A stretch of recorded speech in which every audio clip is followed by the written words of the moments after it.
evening, Kuya Marky, at sa lahat ng bumubuo ng PWD, no? Sa mga gawain natin yan through online.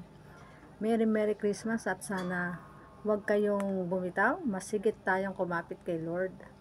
Unang-una, siya yung ating pag-asa, siya yung ating protection, nasa kanya ng lahat.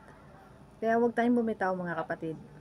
Sa anumang paraan, no? Sa mga ganyan man yung naging sitwasyon nyo dito sa mundo, alam kong naka-reserve ang yung patuloy na pag-iingat ng Lord. Siyempre, special talaga kayo kay Lord, di ba? At napakaganda dahil committed kayo kay Lord. Sana huwag kayong bumitaw, mas lalo pang higit na kumapit sa Panginoon. Merry Christmas in advance, ano?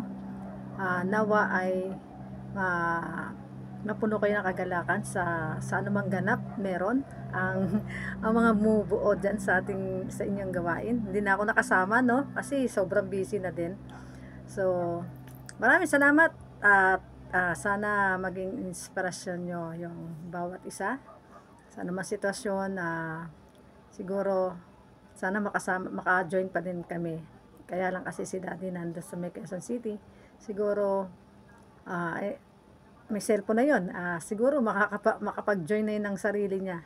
Ayan, kaya guys, continuous lang, huwag bibitaw. Lagi natin ilagay sa ating puso yung ating mga pinag-aaralan, kasi doon magkakaroon ng buhay yon kapag talagang tinupad natin at in-apply natin sa buhay natin yung salita ng Diyos. Hindi pwedeng nasa bibig lang natin yon, dapat may kaganapan yon, makita yon at magliwanag sa buhay natin yon, upang marami pang kapatid ang mag-shine, no, through His Word. Amen. Maraming salamat Kuya Marky sa pagkakataon at sana mag-enjoy po kayong lahat.